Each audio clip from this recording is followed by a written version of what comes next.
Welcome back to the show. I'm here with Mike and Joe. Another busy week of free agency signings.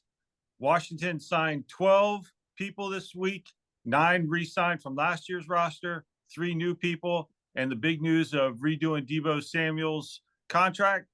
So we're going to get into it, and let's go. So the first thing we got, 12 signings. I got to write this down because I can't memorize this, and I don't remember all these players, quite honestly. 9 players were re-signed from last year. A defensive line, Farrell, Holmes, and Day. I'm only using last names because that's what we see on the back of their jerseys. Wide receiver, Brown and Osborne. Offensive line, Scott and Dieter. Linebacker, Bellor. And cornerback, Igbenogany. I know I probably didn't pronounce that last one right, but I'm close enough.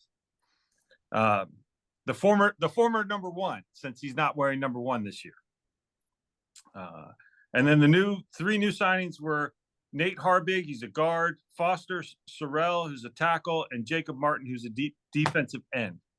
So 12 players, all depth signings, all of them, because I know this is a big thing for us, all of them were 1-year contracts, except for one of them, which got a 2-year contract.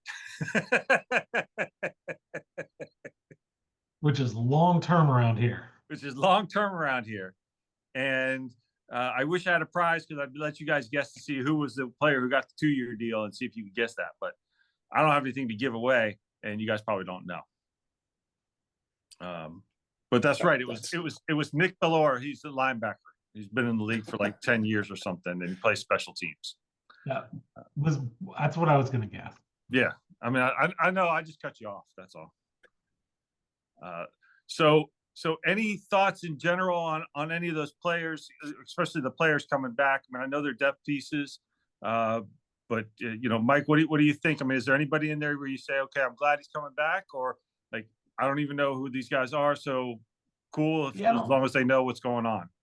I don't think there's any in there that I would specifically point out. I mean, would you say 9 of them are re-signs from last year? Yeah. And there's some, something to, and we've talked about it with the 1-year contracts, and I guess what I'd say out of this is that I like that we're keeping 9 guys around that were around last year. I think it's good for the locker room, things like that. So, but other than that, no, I don't really have any, no specific players I would call out. Okay. What about you, Joe? I think we could call out Brown. I mean, he was our savior for catching the Hail Mary. That's right. Against Chicago. And then I forgot when he got injured. I thought he was doing okay in the beginning of the year, and then he got injured and missed the second half. Yeah. So I don't know. I like having consistency, and I like bringing the same people back, and building a team. Yeah. Bringing in all these people on 1-year contracts, and then God only knows who's going to be back next year. Right. It's hard to grow on that. And so it's cool to have him come back. And that's kind of the only name I really recognize. So that's all I got. Okay. Oh, yeah. I mean, Noah Brown was the big one for me, too. I thought he performed well when he came in and stepped up to be a number 2 receiver. Now he could be a number 3 receiver behind Terry and Deebo. Since we don't know what McCaffrey's going to do this year. But I think that's probably the biggest one. Igbenogany, I don't know, Hani or whatever. Noah, I think is his first name. He's a corner, and he got a lot of playing time last year. And I know we got rid of, with Forbes being gone and St. Juice being gone. Right now, he is your 3rd corner, and it could be your 2nd corner if. What's his name? I can't remember his name. I was going to say Deuce McAllister, but that's not right. Why can't I remember the cornerback we traded for last year? Yeah, I know. I'm right there with you. I want to say Merriweather, and I know that's not right. We are great fans, let me tell you. Yeah, we are. He's only been on the team for a few weeks. He only played like twice before. Yeah, exactly. Wow. Who can Google it the fastest, right? Right. Is it Lattimore? Was that Lattimore? There you go. Right, Marshawn Lattimore. Just right. I didn't look that up at all. Definitely. We are the best fans and most informed fans that any team could have in any sport. which is why we are experts and why we have a podcast. Listen, I have a rule every year. I don't bother learning any players' names until after preseason because they bring on, whatever it is, 90 players start, and at the end when the More season than starts that. down to 50, is it? Whatever it is, they bring in a ton of players, and half of them are going to get fired. When the season kicks off, so it's like I don't bother learning anyone's name until week 1. Okay, to be fair, we should have known Lattimore's name though, even following your rule, because he was on the team last year. Yeah. Damn it. Sorry. But I like your thought process, though. It's a good one. Yeah. Yeah. All right. Thanks. Maybe I'd bother learning these guys' names if they had longer than a 1-year contract. Good point. All right. So we're fine. It just adds some depth across all areas. There's some defensive line signings, guys coming back. None of these guys are going to be starters, like I said, unless somebody's getting hurt.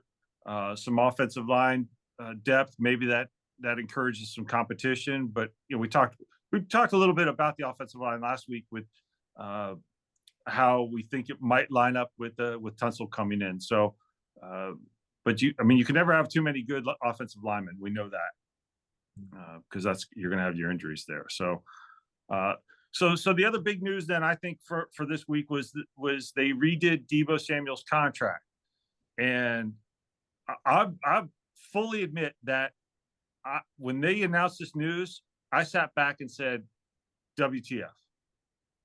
I don't understand this. I thought his contract that he was on a non-guaranteed contract. That much is true. I thought it was a cap hit of $15.8 million for this year. And then if he wasn't on the team next year, there was no penalty. Apparently that was wrong. So I think I got misinformation from somebody because I couldn't make that up on my own. I'm not that smart. Agreed.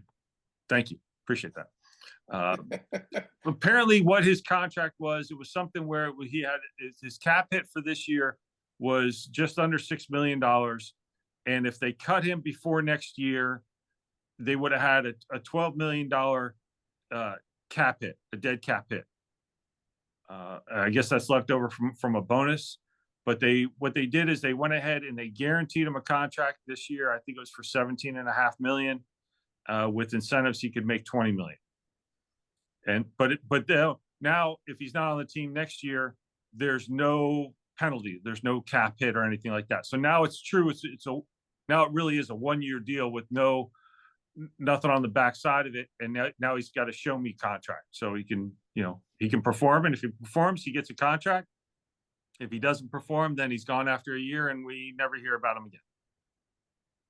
And setting aside the cap part of it, I think what I had seen is his salary for this year, if he played, was going to be 16.6, and I think that what they signed him was 17 with $3 million incentives. Okay, so it's not, they didn't give him a whole bunch of extra money. What they gave him was mostly an incentive. He has to earn it.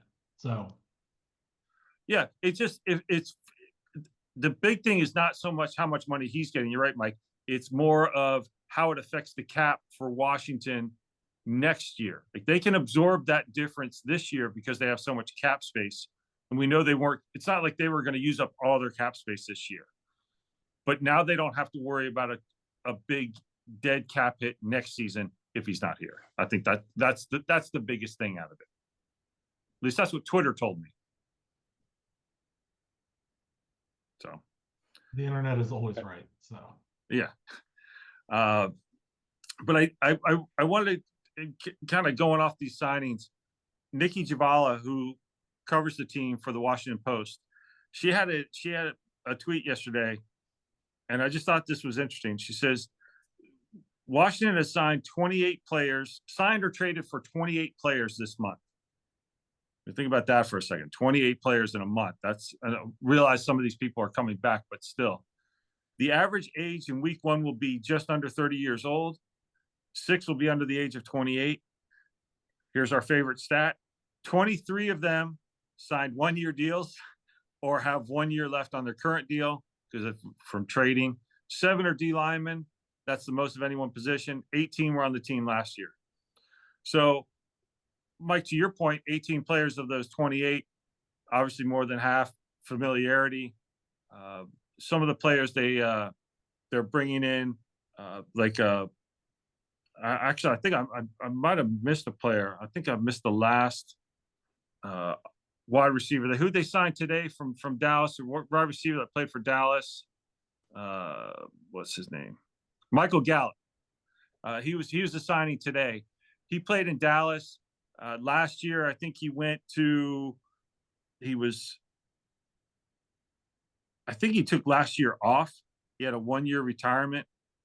And so now apparently he's back in a good headspace. And so he's ready to play again. He of course, is on a 1-year contract.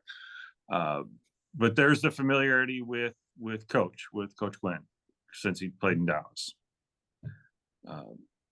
So just that's more depth on for the receivers, I guess, since we lost, Diami and that type of thing. So wide receivers, now you're going to have Terry, Deebo, Noah Brown, McCaffrey, Gallup. That's 5 right there. There's probably someone I'm missing that none of us really realize is on the team because we're super fans. But Osborne. I see another name, Osborne. Well, I said Osborne earlier. So did you? Damn it! Osborne. I didn't do my homework this week, Rob. You caught me. That's all right. Osborne, I think they traded for him last year towards the end of the season, and he didn't really get a whole lot of playing time. So they're bringing him back to give him a full training camp with the team to see what he can do. I think this is the thought process there. So that's for the new signings or re-signings for this week. They've still got plenty to do. I think their team is probably more focused, or starting to really focus on the draft now, which is about a month away. So my question to you all, and Joe, I'll go to you first on this. So we've covered a bunch of signings. I just said they had 28 signings or trades, this month. A lot of it's people coming back, but there are some new people.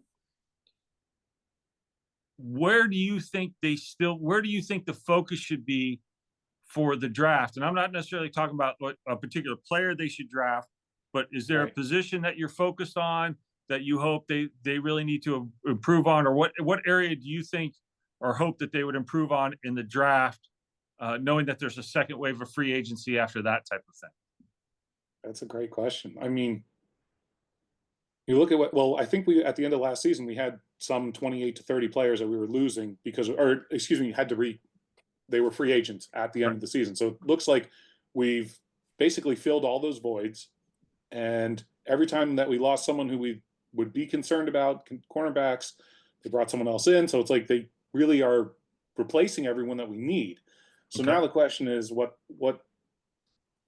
do we need to upgrade is what I'm thinking. And I don't know right now. I mean, my big thing when we started talking about this stuff was offensive line, defensive line, and they're saying that the guys that we picked up in this offseason some of them are studs, and we needed that. We need the run defense. We need the edges. So maybe that's what we need to focus on as an edge person. Okay. Defensive end. Okay. I think that's going to be my pick. Defensive end. Okay. What about you, Mike? What do you got? Yeah, same. Yeah, I think defensive end. I think edge is what we need. And some of the stuff I've been reading, that's what some of the actual experts out there are saying too. What about us? Come on. We know all of our players' names. So it's the stuff you've been reading that people wrote about after watching our podcast. Okay. Yeah. Okay. Maybe someday, but I don't think we're quite there yet. But yeah, I do think that's where we need to focus. And apparently and I'm sure we'll talk more about the draft as it gets closer, but apparently there are some good options out there. So I'll have to go research that before we talk about it. Yeah, the consensus on Twitter, a lot of people are talking about defensive end or edge or whatever they call the position nowadays. And I mean, that's always a sticking point for a team. You can never have, you need that pressure coming off the corner, and all the big name free agents for defensive end have been signing places. The only Myles Garrett re-signed with Cleveland. Joey Bosa goes to Buffalo. Not that I think Washington was going to get either one of those people, but the only name left out there is Trey Hendrickson from Cincinnati. He's the big name. 17 and a half sacks each of the last 2 seasons, not total, but each of the last 2 seasons, or maybe it was 17 and 17 and a half.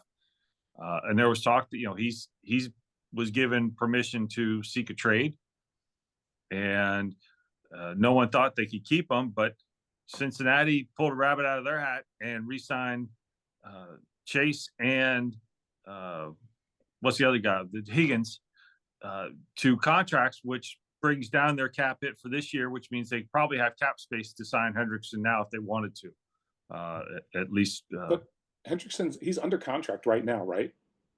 Yes. So the only way anyone was going to get him is if they traded for him. And I thought that I was reading that what the Bengals were looking for was too expensive. So I think they were purposely trying to scare people off. Well, I think that's part of it. Happening. Well, I think it's like anything. You listen to offers. I mean, isn't Adam Peters the one who says that? Yeah. We want to be part of every phone call. We want to be part of every discussion, which is smart. I agree with that 100%. So I guess that's therein lies a secondary question. You guys want defensive ends. You want that edge rusher. So let's take a step back from the draft. What would you be willing to give up? Not necessarily what would Cincinnati want or what Cincinnati would take, but what would you be willing to trade or out of the assets that Washington has left, whether it's players or draft picks, to trade for Hendrickson? Forget whatever contract extension you may have to sign him to or anything like that. But what would you be willing to give up? Is it a first and a second? Is it a couple picks from last year? Is there maybe a player and not one of the depth players they just signed, but a player on the team that you'd be willing to throw at Cincinnati as well that actually has value? Mike, we'll go to you. We'll go to you first this time. So I don't know that I'd want to be giving up draft picks right now for him. I think we've done a lot right now in other positions. For me, I think I'd almost want to get a young end from the draft rather than give up draft picks. And here's why I say that. We have, you just said it. What'd you say? The average age is just under 30. I don't know if that was for what we just re-signed. That's the people that either re-signed or they traded for or signed new this year. Yeah. Okay. So, that's, part of it. And I've seen, read some articles where people are kind of saying this, that we're doing the win right now thing by getting these, it's the 1-year deals. It's some of the older players, established players, things like that. If we keep giving up draft picks, I do think we still need to get some younger guys in the system and have sort of a 2-pronged thing and keep building. So I don't think I'd be willing to give up, draft picks for him. I hate to say it. As far as players, because I think Cincinnati wanted a combo of players and picks, or a player and picks. Yeah, I'm sure. So I don't think I would do it. Okay. That's I'm in the same boat. I wouldn't trade for him. And we were down to what, I think 5 picks this year. Yeah. And first, second, fourth, sixth, and seventh is not a lot of picks. So if I imagine that to pry him from Cincinnati, you'd be looking at least a first and a second. And that, we don't have a second next year. So maybe it will be if Washington was to do it and that was the case, it would have to be a second this year and first next year. And then you don't have a first and a second next year. And that really puts you behind the 8 ball. So I'm with you. I just, hey, I think it's a viable question, but I think you hit the nail on the head, Mike. It's not worth trading for him at this point, unless it's, if they said, oh, you can have him for that 6th round pick, then sure. Okay, cool. Be more than happy to happy to take him. I don't care what his salary is, but that's not happening. So I guess that's a moot point. Yeah. So, I think defensive end is an interesting thing. I still think I think offensive line is pretty secure. I'm curious about. I think wide receiver will play itself out. The secondary, if Lattimore can stay healthy, I think they'll be okay there. But I'm curious about running back now. I know they signed, they re-signed, they brought Nichols back. Eckler's still under contract. Robinson's still under contract. But I get the feeling that if they think they can upgrade over Robinson, they would do it in a heartbeat. And I don't think it would take much to upgrade over him. At least I don't think the team thinks that it would take that much. And not to say he's a bad player, but running back depth in the draft this year is pretty deep. That there's a lot of interesting things. And some people, I know we're not doing mock drafts, but I've looked at a couple because I want to see what people speculating is. And some people have Washington taking a running back in the first round. If the right guy was to fall to them, that's the route they might go. I don't think they should, but running back is an area of concern for me because I've never been high on Robinson. Nichols is great as a backup. Eckler's fine, but again, he's getting older, and you need to find his replacement because this is the last year of his contract or his last contract year. So that's an interesting position for me that I think that they need to address. Probably in the draft. I think they'll end up drafting a running back at some point, but I think that's an area of concern for me. There is one more running back you didn't mention, I don't think, is Rodriguez. They re-signed him as well this year. Yeah, or he's an exclusive rights tender, whatever that means. So, but he's still on the team, right? Yeah. So they have four. They have 4 running backs on the roster right now, and that's what I'm saying. I think if they thought they could get good value in the draft for someone at whatever round, they're going to pick a running back. And I guess the simple way to put it, if I was a betting man, I would put money on that they're going to draft a running back in the draft. I don't know what round, I don't know what player, but I think they're going to draft a running back, and I have nothing to base that on other than just my pure speculation. So then it becomes what running back leaves the team at that point. And I guess part of that probably comes down to contract and who, that type of thing. But that's just an area that I'm still concerned about because I don't think it's very solid, quite honestly. Oh, I agree. And unfortunately, our backup there is, if we need to get yards on the ground, is Jaden, which is not a solution. But yeah, I certainly don't want him to be our leading rusher. No. And I'm not saying it gets to that, but it just sometimes it feels like in those desperate situations where we needed to, run the ball, Jaden would keep it, and that's not the solution. So I agree, running back is an area of concern. Okay. Yeah, I'm looking at those mock drafts as well, and I think we're all seeing the same thing. I mean, a lot of them are pointing to cornerback, safeties, and edge players for us. So it's like they're focusing on the defense. So there's a couple that say, we have running back, and I agree with what you're saying.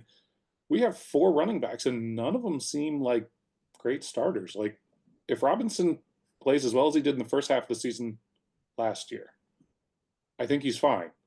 Right. But I don't think he's got it in him because he didn't have it this year. And I don't think he was injured this year, so he just didn't have enough, gas in the tank to last the whole season. Well, I was never big on him from the beginning, so I don't know. They don't have a stud running back, and I know running back has kind of gone out of fashion in the NFL over the last couple of years. It's been a big topic of discussion, especially among running backs who feel they've been disrespected. They don't get the big contracts. Of course, Saquon just got a new contract, and he's making $600 gazillion a year now. I think that's changing. I think the league is going back to it a bit because you have players like Derrick Henry, who and these big running backs, and like you said, I saw that this is a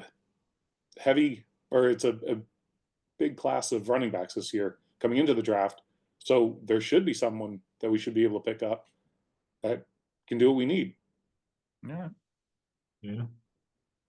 Well, again, I I started to do it. I don't want to get deep into any sort of draft conversation. I wanted to more focus on where we thought there were areas that they could still definitely improve on. And you guys mentioned, we've definitely improved the offensive line by signing Tunsil or trading for him, I guess. And the defensive line, to me, it'll be interesting with Allen gone. I know he wasn't the most effective player last year, but there is a little continuity. We're going to have 2 new starters at least, if not 3 new starters on that defensive line. Newton will probably start, would be my guess, but I don't know that for certain. I guess we'll have to see how that plays out. But I just wonder about that. Wagner's still backing him up, and Luvu, as your linebackers. So I'm confident there. But the continuity on the defensive line, I think the offensive line will blend. So I'm not worried about that. Wide receivers, I think we just need to see how that plays out. Tight ends, I guess we're pretty set there with Ertz and Bates, and we'll have to see if Sennett can develop into anything. I mean, I think it was a 2nd round pick last year, right? I mean, you hate to see that go to waste. And then the secondary, like I said, if Lattimore's healthy, then I'm real confident with the secondary. If he's not healthy, then that's a big hole. I was pretty impressed at the end of the year with how Sinister, I think is how his name is pronounced. Sanistro. What is it? Mike Sanistro. Him. Yeah, him. Yeah, Mikey. Everyone calls him Mikey. Yeah. I was impressed with how he was starting to do at the end of the season. So hopefully he has a great year this coming year and gets better. And well, it's interesting to me. He was drafted. He was drafted as a slot cornerback, but he got forced into playing on the outside because, well, the cornerbacks the team had sucked. So I think ideally they would want him to move back to the inside, where I think he's more effective. Not that he can't play outside, but so I think if they could, find someone else to take away some of that, then I think that again, it's more depth than anything else. I think he's a starter. So they have 2 starters at cornerback. They have 2 legit starters. And I think they need a little bit more depth in there of reliable players. So who are our safeties? I don't even know, sure you I don't even know who that was. They signed Harris, right? Harris was the guy to replace Chin. Oh, yeah. That's right. Okay, Chin was the one from last year. That's right. Okay. And I don't remember who the other safety is. Oh, Quan Martin. Duh. Oh, there's my first duh of the podcast. Quan Martin, it's your other safety. All right.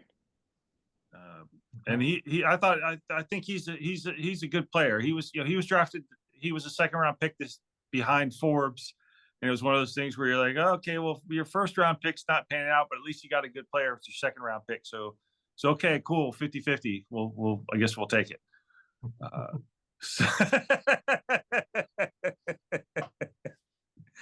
So he and Harris will be your starting safeties, with Mikey and Lattimore playing your corners, and Igbenogany will be your third corner at this point, unless they bring in someone else. I mean, they did sign another corner, the Jonathan Jones from, I think it was from New England.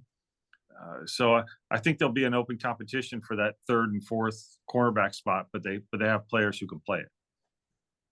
So we'll see. Time will tell. Yeah. All right. I can't wait. We got a long way to go before the season kicks off, and I can't wait already. Yeah, it's definitely everyone's been talking about it since the regime change. Everyone's a little bit more excited now. You coming off a 12-win season. Yes, there's excitement. I'm still passively optimistic. I'm not drinking Kool-Aid just quite yet. But get me into the season. We'll see if that changes. Yeah. I mean, yeah, that's what, like, we'll sit here and talk about it for a while, but it comes down to the season. So I'm excited, especially as we sit here and look at some of these things to see how it comes together. All right. Well, I mean, the draft is the next big thing. I don't think there will be any big moves as far as signings or trades. I mean, of course, we probably said that, and then they traded for Tunsil. So who knows? But shows what we know. Of course, we never said that something like that wouldn't happen, at least not to the best of anybody's knowledge. So we'll. I guess the next big thing is the draft, and so we can start looking at that and